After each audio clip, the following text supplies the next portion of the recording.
Vanakkam, Namaste, Namaskaram, Sai Ram, Jai Shri Ram, Swamiye Saranam Ayyappa. Well, good evening, everybody. Welcome. You are streaming live with us on Actonville TV. This is the Journey Show, the show all about exploring Hinduism as a whole. I'm your host, Kimera, Heeralal, and if you'd like to interact with us in studio today, please do so with the contact details that you'll find at the bottom right of your screen, or you could use the bottom column where it says live chat and join us in conversation.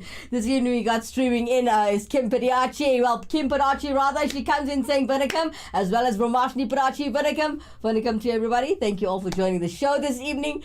I see that the weather is bad, but I see the signal holding up strong, so yeah, we can continue our show from yesterday. Asha streaming in on YouTube saying Vanakkam honey. Vanakkam to everybody. Good evening to all those who are non-Hindu and are watching the show just to educate themselves. As we're continuing from yesterday's show, we were talking about Lord Brahma. Yes. All right. So just a quick recap. Okay, I just want to tell you guys, we spoke about Lord Brahma yesterday, a little bit about him, right? And then we chose to talk about the birth of Lord Brahma and how he came about and all those things. Now, we also mentioned quite a bit. We also mentioned these different names, and there were different meanings behind those names, all right? So just like every other deity, just like every other Sami or God, they all have different names, different meanings, and different forms.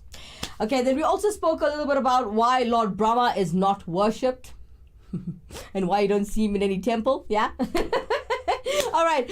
Okay. Then we also we did mention a little bit about the temple of Lord Brahma and a small snippet and piece of information about why his temple is the way that it is and stuff like that. Now today we decided to move on. If you missed yesterday's show, there's no point in watching today's one. Go back and watch yesterday's show and then come back and watch this one. All you have to do is click on the link and watch it later. Yeah. All right. So today we're going to move on about the story of Lord Brahma's fifth head. As promised, I promised you guys we're going to do this today.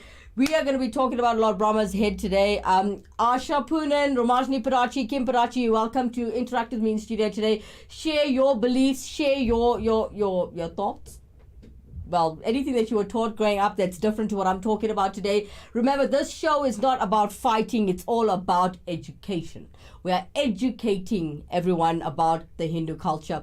Well, stick around as we're going to get to that. And there is some entertainment. We also got our resident presenter, Shashi Gasain, all the way in London.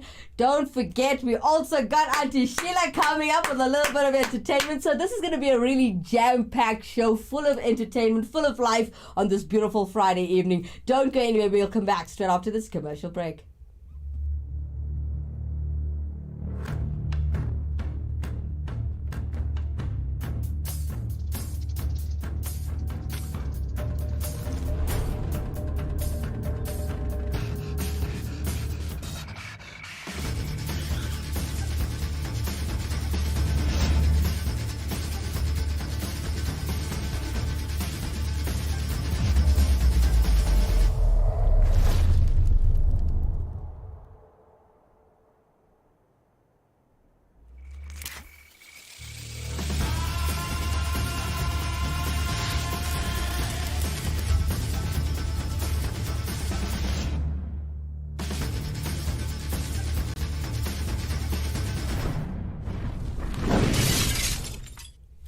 Vanakkam, Namaste, Namaskaram, Sai Ram, Jai Shri Ram, Swamiye Saranam Ayyappa.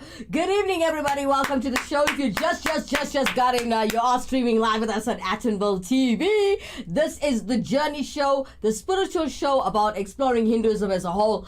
And if you want to interact with me in studio today, I'll be your host, Kimera Heeralal, and you can interact with me in studio today with the contact details at the bottom right of your screen, and you can use the bottom column where it says live chat. We've got Basil James coming in saying, good evening, beautiful people. Happy Friday! Happy Friday, Uncle Basil! All right. We've got Gaurav all the way in India saying hi. Happy Friday! Happy Friday, honey. Thank you so much for joining the show again. Well, Gaurav, I believe I must have done a good job if you're back again. Thank you guys so much. All right, so we're talking about Lord Brahma today. Andy Poonen coming in on YouTube. On Facebook. Vanakkam to you, Andy. Well, everybody's streaming in live. Vanakkam and good evening to you guys. I'm going to start the show now, right? Okay, so we're talking about Lord Brahma as we're continuing the show from yesterday. All right.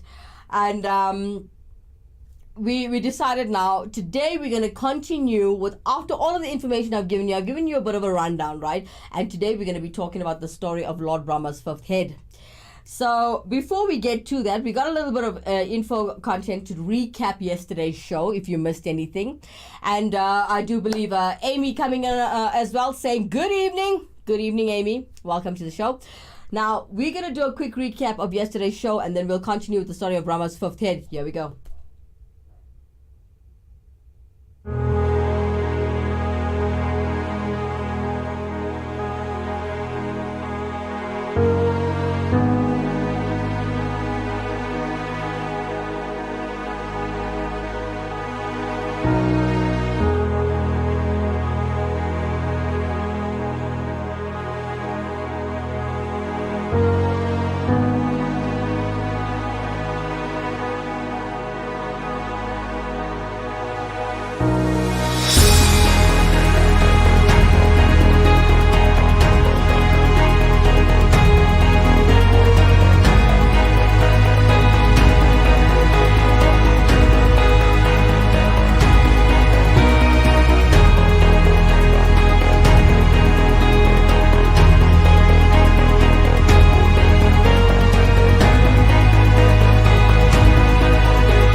Beautiful recap of yesterday's show. If you missed anything, okay, you don't have to go back and watch it. I know I sounded like I was bullying you there.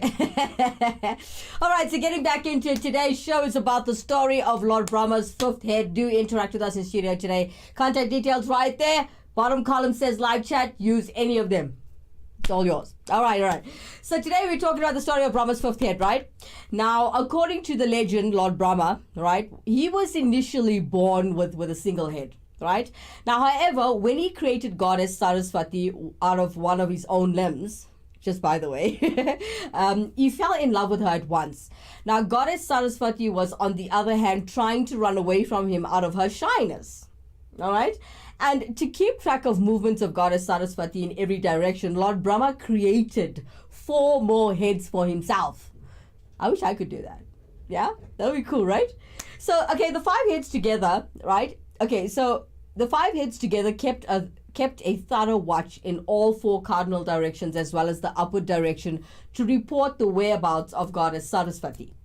Now, this was why when goddess Saraswati wanted to get away from Lord Brahma at Prayag, she took the form of a river which flowed into the earth, and this was the only direction in which Brahma could not see. You go, girl. All right. Now, before I carry on further with the show, I just want to give a quick apology in advance, a very, very humble apology for my pronunciation of some of the words, as I am an English-speaking gal. And yeah, do forgive me for that. But hey, as long as I get my message across, I know I've done my duty and my job today. All right. So now, we were talking about how Saraswati took the form of a river, okay, which flowed into the earth only in the only direction which Brahma could never see. So that was very clever of her. And now, with his 5 heads, Lord Brahma strutted over the whole wide world, swollen with pride and glory at the beauty of his creation. He spoke ill words about Devtas and the other Trimurtis and became vain and intolerable, and soon the Devas were actually furious with his behavior. Right? Now they approached Lord Shiva and pleaded with him to end this newfound pride of Lord Brahma. Now the Devtas also gathered to plot a simple way to get Lord Brahma to anger Lord Shiva, so this could be dealt with quickly. And they all agreed in unison that the best and simplest way was to just send Lord Brahma to Kailash, and thought that Lord Brahma would actually come to a point where he would annoy Lord Shiva sooner or later, Now everyone agreed with the idea and went to Lord Brahma, okay? They simply told him to pay a visit to Kailash to meet Lord Shiva, and Lord Brahma immediately agreed. Now, Lord Brahma had entered Kailash. When he had entered Kailash, he was ready for a long-awaited friendly chat with a co-trinity. Now, Lord Shiva was out on his daily tour of the universe, and Parvati Ma was there alone. Now, seeing Lord Brahma from a distance, Parvati Ma thought that Lord Shiva had returned and rushed to him with materials for required, everything that's required for a Pada Puja. And that's what she does when he returns home. So without even looking up at his face, Parvati Ma started worshipping Lord Brahma's feet. Ooh. Now Lord Brahma stood silent, inwardly enjoying this act of respect. And it was then that Lord Shiva walked in, and one glance at Lord Brahma's feet was enough to explain everything. Lord Shiva's anger erupted. Now, Goddess Parvati looked up, and seeing the livid face of Lord Shiva, she at once realized her mistake and ran away from that spot immediately. Now, Lord Shiva said to Lord Brahma, that just because Goddess Parvati did not see his face and had offered Pada Puja to him, it did not mean that Lord Brahma should have accepted it without protest. Which is true, you show respect to, excuse me, stop, That would have been the right thing to do. Now, Lord Brahma had simply hung his heads and his chattering mouth for once in his life and was zipped. So, Lord Shiva said that once it was Lord Brahma's 5 heads that caused the whole problem, he should be without them. And Lord Shiva tore off Lord Brahma's 5th head and fulfilled his promise to the Devas. Lord Brahma had then become 4-headed, and as this is how we know him today. Now, however, that was just the beginning of an untold misery of Lord Shiva's. Now, since Lord Shiva had severed Lord Brahma's head, the chief Brahmana, he was inflicted with the Brahmahati dosha. Now, Lord Brahma's skull, also known as the Kapalam, actually stuck to Lord Shiva's hand and refused to fall off. Now, Lord Shiva was aghast at this unseen complexity, and he was stuck with the skull in his hand. Now, in his anxiety, he asked Agni, the supreme purifier of everything, to blow off Kapala from his hand. But however much Agni tried, he was unsuccessful. Now, to make it worse, Agni also contracted the dosha. Now, Lord Shiva was now terror-struck, okay? And he went all around the world searching for a remedy. Now, it was then that Goddess Parvati came to her husband's rescue and said that Lord Vishnu alone could get Lord Shiva out of his misery. So Goddess Parvati told Lord Shiva to go to various sthala, or artificially elevated ground, and take bhiksha, or alms, in the Kapala. The place where the Kapala overflows will be where Lord Shiva would be freed from dosha. Now, Lord Shiva went from one place to another in search for liberation from this curse, right? And as Bhikshadanar, bearing the Kapala in his palm, wherever he got Bhiksha, meaning alms, it would immediately disappear on touching the Kapala, and the Kapala continued to remain empty. Now, going from one place to another, Lord Shiva finally came to Tirukandiyar. There, Lord Vishnu sent Goddess Lakshmi to give Bhiksha to Lord Shiva. Goddess Lakshmi too came out in all her glory and started emptying Bhiksha into the Kapala. The Kapala at once overflowed and fell to the ground. Now, some legends also claim that Lord Vishnu cut his chest and offered the pouring blood into the Kapala. Lord Shiva was released from the curse at once and thanked Lord Vishnu for his timely help. Since Lord Vishnu had helped Lord Shiva to get rid of his curse, he came to be known as Harasava Vimoktanar. Now, Lord Shiva remained in the place as Brahma Sira Kanedeshwara. The temple is situated across the street from the Harasava Vimochanar temple. Now, in other versions of the story, goddesses, there's different types of stories which we tell you and share with you here on Actonville TV, or on the journey, right? Now, in other versions of the story, goddesses Saraswati is replaced with the female form of Lord Brahma, known as Satarupa. Now, when Lord Brahma created Shatarupa, he was immediately infatuated and pursued her wherever she went. And Shatapura moved in various directions to avoid his gaze. But wherever she went, Lord Brahma developed another head until he had 4. And then one for each direction of the compass, So desperate, Shatarupa leaped over him to stay out of his gaze even for a moment. And a 5th head, however, appeared above the others. Now thus Lord Brahma developed 5 heads, and at this moment Lord Shiva appeared. Cut off the top head, and he said that since Shatarupa was like Brahma's daughter, as she was created by him, it was wrong of Lord Brahma to become so obsessed with her. So another legend is that there was a war between gods and the demons, right? And the gods lost. And the gods went to Lord Brahma for advice, and Lord Brahma asked them to pray to Lord Shiva, and Lord Shiva appeared before the gods. The gods explained that the demons had defeated them and asked Lord Shiva to kill the demons and actually save them. Lord Shiva went to fight the demons. Lord Shiva drove the demons off from Mount Sumeru and out of heaven and pursued them to the ends of the earth. Now, all the exertion made Lord Shiva sweat, and wherever drops of sweat fell down on the ground, aggressors named Matres were created. Now, the Matres were also started to kill the demons and pursued them down to the underworld. Now, while the Matres were killing the demons in the underworld, Lord Brahma and the other gods waited on the banks of river Gautami Ganga.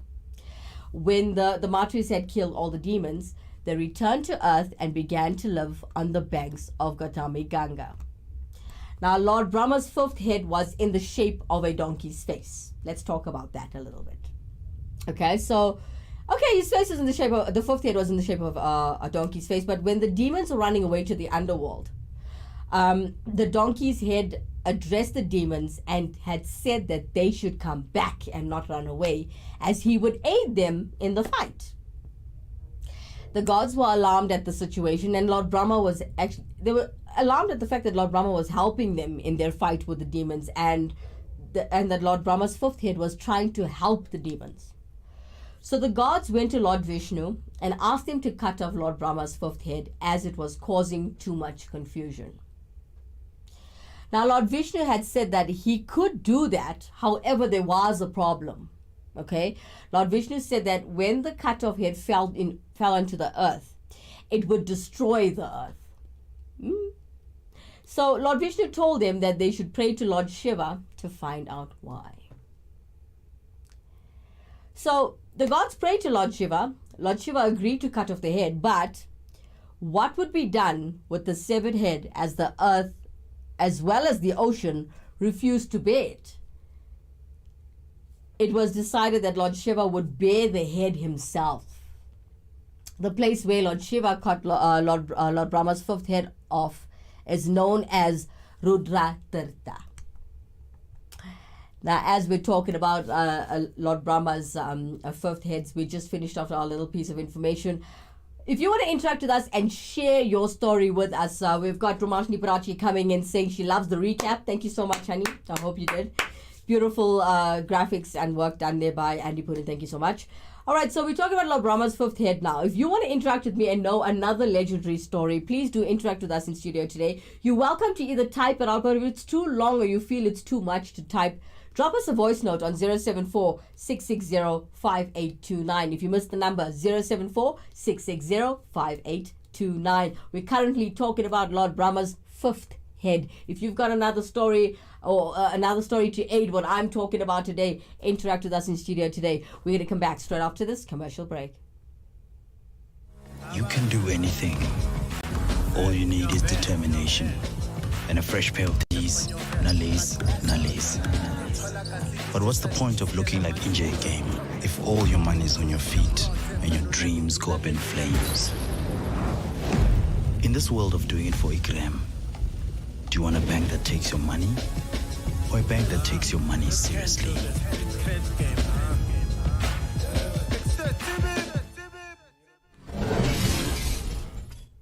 Vanakkam, Namaste, Namaskaram, Sai Ram, Jai Shri Ram, Swami Saranam. Good evening, everybody. If you just joined the show, you're all a little late, but hey, you are still streaming live with us on Atonville TV. This is The Journey Show, a spiritual show about exploring Hinduism as a whole. I'm your host, Kimera Heeralal, and if you'd like to interact with us in studio today, please do so with the contact details that you'll find at the bottom right of your screen, or you could use the bottom column where it says live chat.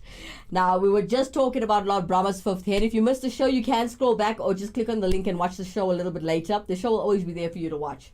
Not everybody can join us at 7 p.m. every day, I know, especially because the fact that we are global and there are different times and different, yeah. All right.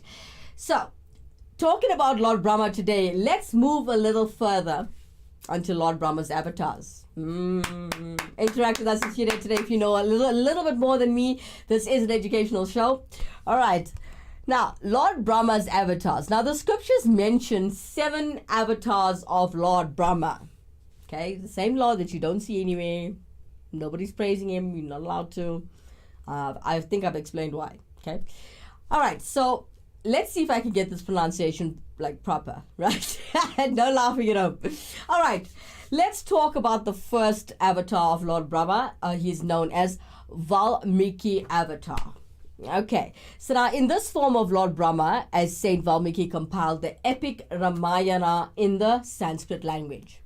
Now in Hinduism, there is a distinction between epics. Now in one category we have Puranas, and then in the other category we have the Itihasas, or you could just say in English history. Right?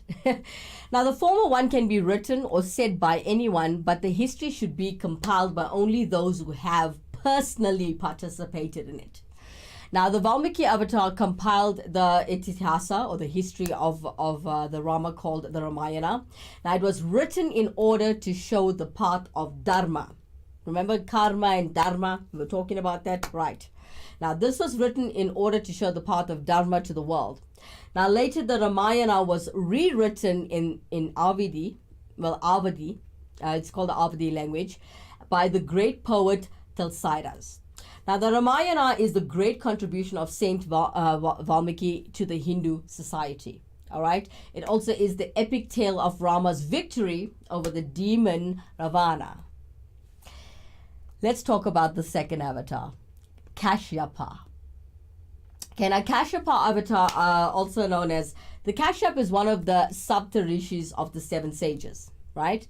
And he is the father of various species, including the Devtas, Danavas, humans, and snakes. He is mentioned in various scriptures as the father figure, and Kashyapa, avatar of Lord Brahma, and his wife Aditi had blessings that Lord Vishnu would take birth 3 times as their son to establish Dharma on earth. The third avatar is known as Dattatreya.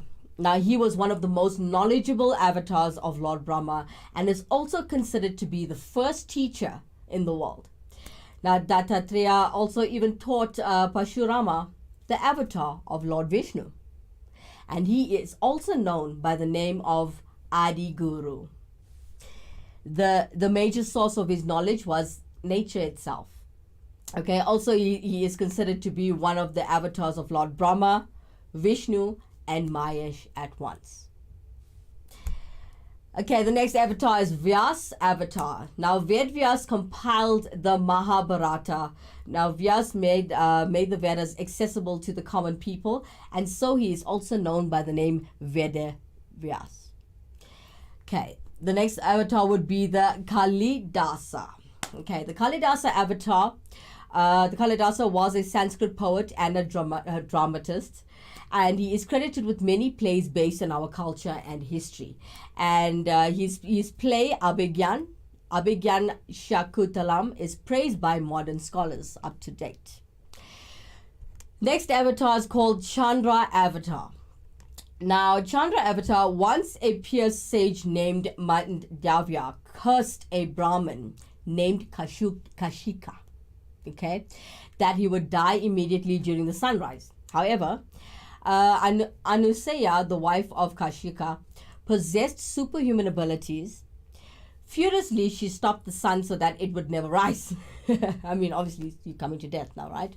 So the Trinity requested that Anuseya to unhold the sun, and Anuseya took a chance and made her demand if the Trinity would take the avatar from her womb. Then only would she release the sun. Lord Brahma accepted and took birth as Chandra or the moon. All right, here's another one of his avatars, Vikahana's avatar. Now, Lord Vishnu was the teacher of this avatar of Lord Brahma. Okay, now the scriptures mention that Lord Brahma had taken the avatar as Vikanas in the holy place of Naimisharanya. And then Lord Shiva himself taught him mysteries of worship through 32 questions. All right, so most of the avatars of Brahma are in the nature of knowledge, creation, and knowledge dissemination. Okay, so hence that Lord Brahma is considered as an educational and teaching entity to facilitate the various generations during which these incarnations took place. Now, if you'd like to interact with us in studio today, I'd like to hear from you. Do you have anything further you'd like to share about the avatars of Lord Brahma? Or comment at the bottom of the screen. So I'd like to know, did I educate you today? Did I only speak of things that you knew about already? Interact with us in studio today, and you know how to do that. All right. Now, before we go any further on Lord Brahma, today we have Shashi Gosai. Yeah.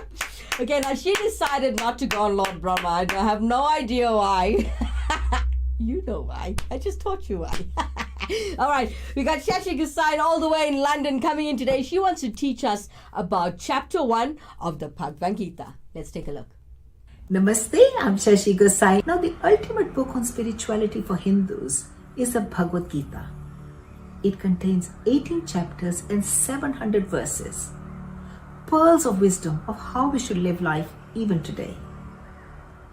The actual Gita teachings is imparted in an epic battle of Kurukshetra between Pandavas and Kauravas, and this is documented in our epic book called the Mahabharata. The blind king Dhritarashtra asks Sanjay, who has the ability to see everything, to tell him everything that's happening in the battle within his family. So let's have a look. The Pandavas, which is Arjuna and his brothers, have come back to get their kingdom back from the caretaker king, King Dhritarashtra, who wants to give it to his son Duryodhana, although it rightfully belongs to the eldest son, Yudhishthir. So this is where the conflict started. The Pandavas are upholding Dharma, the duty to rule the kingdom, whereas the Pandavas are using deceit and all forms of treachery to maintain power. The story begins with the battle lines of two armies. And Duryodhan from the Kauravas is so confident of winning. He looks at the massive army he has, and he goes to Dronacharya, who was the head of the army, and lists all these important generals they have and how they're going to win, and the attributes. So each side blows their conches, and this is a signal for the war to begin. Till now, Arjuna was convinced that his cousins are unrighteous, and he, as a Kshatriya, had a duty to uphold and establish his kingdom. He asked Krishna to take his chariot right in the middle so he could survey the army and see how he was going to conduct the war. Krishna takes the chariot right in front of Bhishma and Dronacharya, who are his gurus, just to see what mental turmoil that Arjuna is going to face and how he's actually going to address the situation. But now Arjuna, faced with the reality of killing his cousins and family friends, throws up his hands in despair. He is overcome with grief and despair and tells Krishna that he has no desire to fight. What is this fight if he's going to kill his own cousins, his own friends, his own family? He has no need for this kingdom. He cannot enjoy the kingdom without all his nears and dears. Arjuna casts away his bow and arrow, sits in his chariot right in the middle of the battle.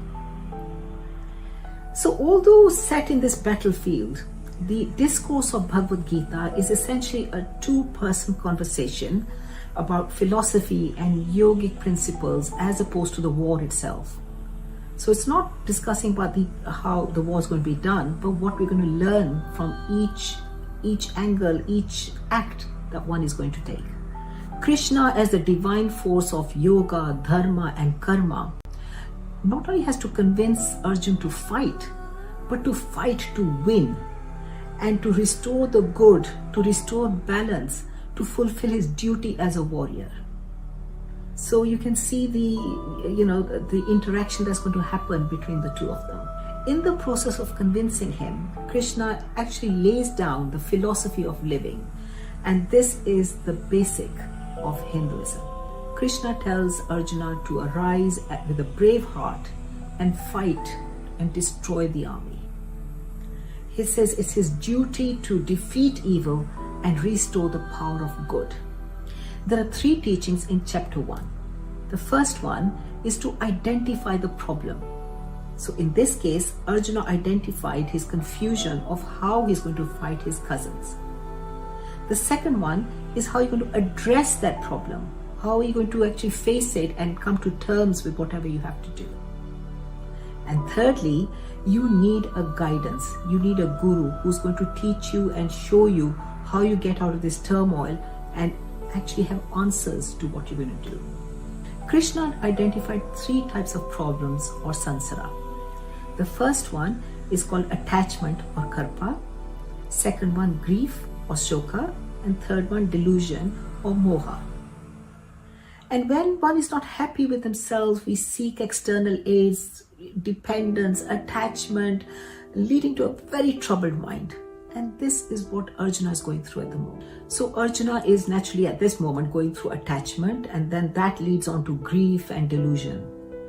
So the first chapter actually gives a message that the root cause of all sorrow and suffering in our world is the inability to deal with confusion.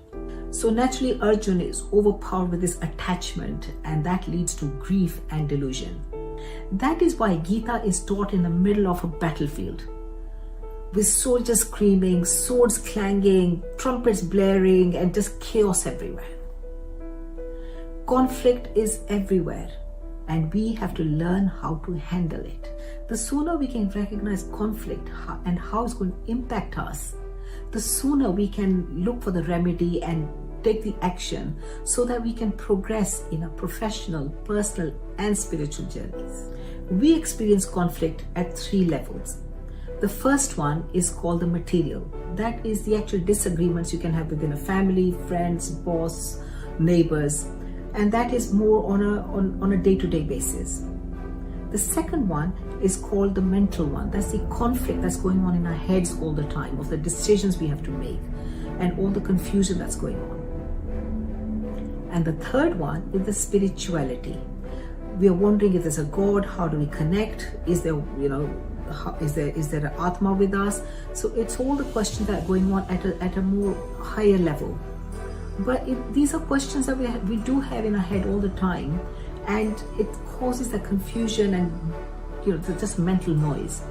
And this is something that we have to learn to control and actually see things as they are. And this is so impactful today. So let's go back to Arjuna's dilemma. The first one was material, which is the actual conflict of battle. The second was the mental, the actual conflict that's going on in his head about having to fight his own cousins. And when you cannot reconcile these conflicts in your head, they lead to mental breakdown. And that's what led him to just sit and just give up and wanting to run. And this is what we humans do.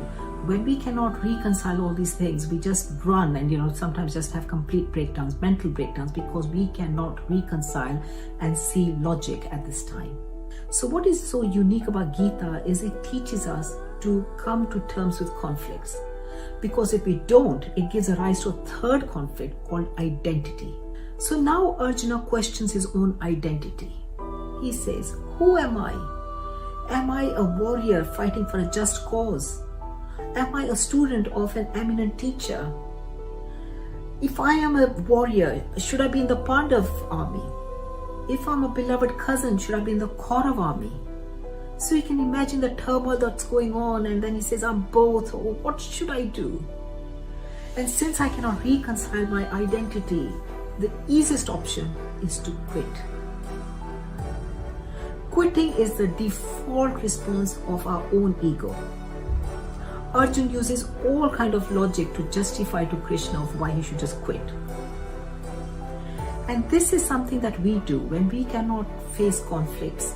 We use logic, fate, destiny, any excuse to justify quitting from ourselves, our jobs, our family, our husbands. And this is the confusion of the identity. So unless we know who we are, our identity with God, what our connection to God is, to the Almighty above, we will never be able to completely reconcile all our conflicts, whether it's material, mental, or spiritual. And this is the fundamental lesson in chapter 1 of Bhagavad Gita. The second chapter contains Krishna Ji's response to Arjuna's dilemmas and conflicts that are going on. It's actually the summary of the entire Gita. It tells us how we're going to deal with the three conflicts, whether it's material, mental, or spiritual. So a lot to learn from each chapter, but it's a small piece of a jigsaw of our own lives. Well, I hope you enjoy listening to the little bit of Hindu religion. Shashi Gussain all the way in London, everybody. Thank you so much for that, Auntie Shashi. She has helped us with chapter 1 of the Bhagavad Gita. For those of you who do follow the Hindu culture and hasn't read the Bhagavad Gita yet, there you go. We started at chapter 1. Keep them coming, Auntie Shashi. We are going to educate all up in here on the Journey Show. Don't go anywhere, ladies and gentlemen. We'll come back straight after this. The ultimate accessory. The latest shiny thing. Mesmerized. Trying to keep up, but never getting ahead in an endless cycle of spending. In this world of constant upgrades, do you want a bank that takes your money or a bank that takes your money seriously?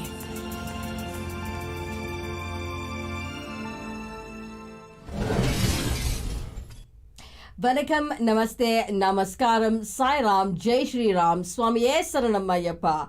Good evening, everybody. If you just joined us, you're all a little bit late, but hey, you're still streaming with us live right here on Attenville TV. This is The Journey Show, your cultural show about exploring Hinduism as a whole. I'm your host, Kimera Heeralal, and if you'd like to interact with us in studio today, please do so with the contact details, which you'll find at the bottom right of your screen, or the bottom column where you can actually just type in there where it says live chat. Yeah, go ahead. All right, so we were talking about Lord Brahma today, and we also had a bit of a snippet from Shashi Gossain from the Bhagavad Gita itself, chapter 1. And how beautiful was that?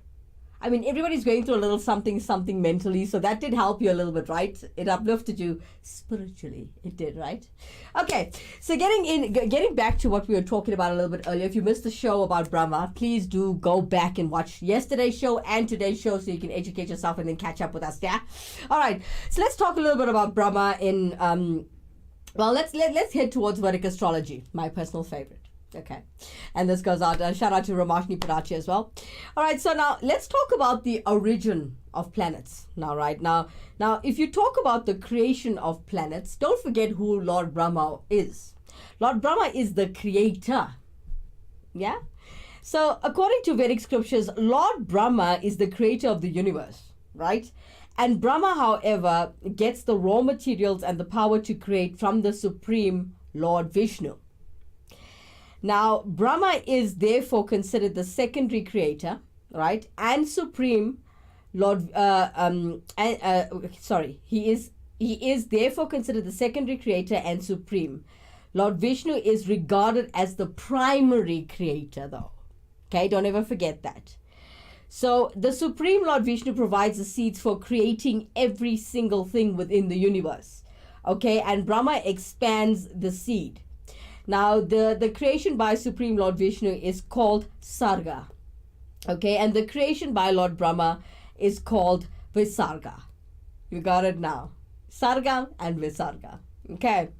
Now, if you look at Brahma's birth and a bit of the dilemma there, Brahma is the first person to actually be born in the universe, if you think about it, right? And he is born from the lotus flower. So, which it emanates from the navel of Lord Vishnu, okay? And when Brahmaji was born, the entire creation is hidden in the waters of devastation. And he is completely confused about where he is. Now, at that time, Brahma hears two words, ta, pa. And when he hears those words, he engages in deep meditation. Now, after 50 years of Brahma's lifetime, that's 156 trillion years of earthly lifespan of meditation, Supreme Lord Vishnu actually appears before Brahma. Ooh. All right, so let's talk a little bit about Vishnu's blessings here on the Vedic astrology and how it ties in. Now, Lord Vishnu congratulates Brahma, right? Lord Vishnu blesses Brahma so that Brahma gets the power to create to fulfill his birth's purpose. Also, Lord Vishnu instructs Brahma to meditate on him, on Supreme Lord Vishnu, and practice bhakti, right? Now, by the practice of bhakti, Brahma would eventually get the strength to create the universe. Now, I did want to go on about how Brahma's creation begins, but we did do that when we started the show yesterday. Now, let's take a quick look at what we have to say. Well, we put a bit of a info content thing together for you guys to have a look at Brahma astrology. Take a look.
as we're talking about Lord Vishnu this evening, we got a little bit of entertainment coming up. But before we do, we got Kumaran Chetty coming in on YouTube. Vanakkam, Uncle Kumaran. Thank you for joining the show this evening. Now, as we're talking about Vishnu and how it ties up with Lord Brahma, before we go a little further, let me not keep this show just dull and educational. Let me entertain you a little bit with Desh and Styler Naidu all the way in Durban. Today he's singing Krishna Mukunda. Check him out.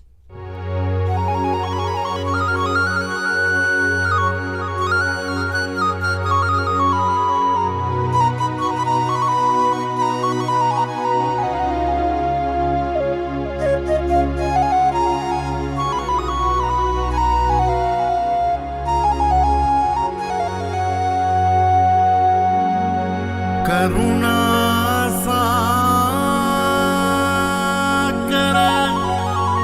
Kamal Nayak Karuna Sagar Kamal Nayak गणकांबरधारी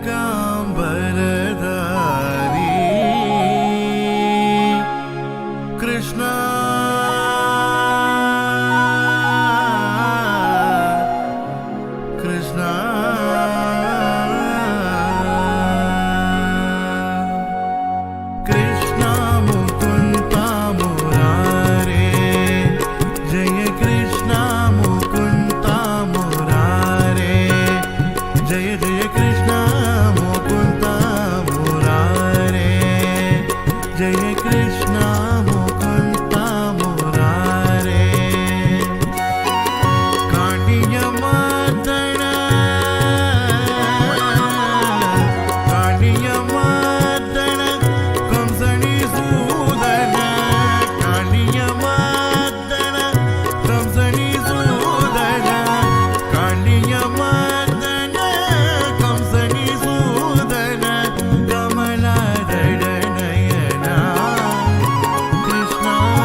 Styler Naidu all the way in Durban, just to entertain you with a beautiful song called Krishna Mukunda. Thank you so much for that, Deshan. Don't go anywhere, guys. We got more entertainment coming up straight after this commercial break.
Vanakkam, Namaste, Namaskaram, Sai Ram, Jai Shri Ram, Swamiye Saranam Ayyappa. Welcome back, everybody. If you just joined us, you're all still streaming live with us on Attenville TV. This is The Journey Show, a spiritual show about exploring Hinduism as a whole. I'm your host, Kimera, Heeralal, and if you'd like to interact with us in studio today, please do so with the contact details that you'll find at the bottom right of your screen, or you could use the bottom column where it says live chat and interact with us. We've got Amy coming in on YouTube saying, amazing show. Every day I learn few things every time I join the live. Thank you so much, Amy. Amy calls herself Monak's beauty queen, but anyway, I know you as Amy, so thank you so much for joining the show. I'm glad I'm doing my job, Amy. Thank you. I'm so glad that you are learning and I'm teaching it, and yes, I'm doing my job. Thank you so much. All right, if you want to interact with us like Amy has done, please do contact us in the live chat column. Use it, talk to us. Now, as we are still keeping you well entertained on this beautiful Friday evening, it's raining outside, I know, but coming up next, we got, again, all the way from Durban, Auntie Sheila with Parigire.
That Auntie Sheila sings, I'm going to be like, oh my God, wow.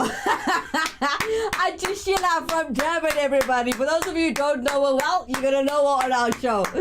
All right, it's come to that time where we're going to have to love and leave you. But before we go, we must not forget the 108 principles of the value system, ladies and gentlemen. Today, we're moving on to number 9.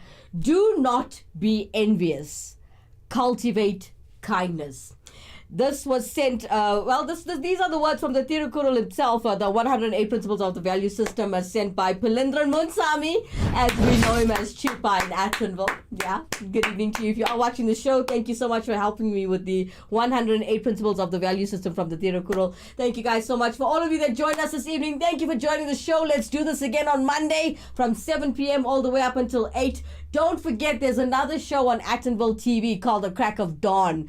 Now, if you are watching this show for the very first time, don't forget to like, share, and mainly subscribe to our channel. And then when you get to our channel, guys, Attonville TV, click on the little belly there. Click on it. It'll give you the options all. Please click on the word all, and it will show you or notify you every time we are streaming live.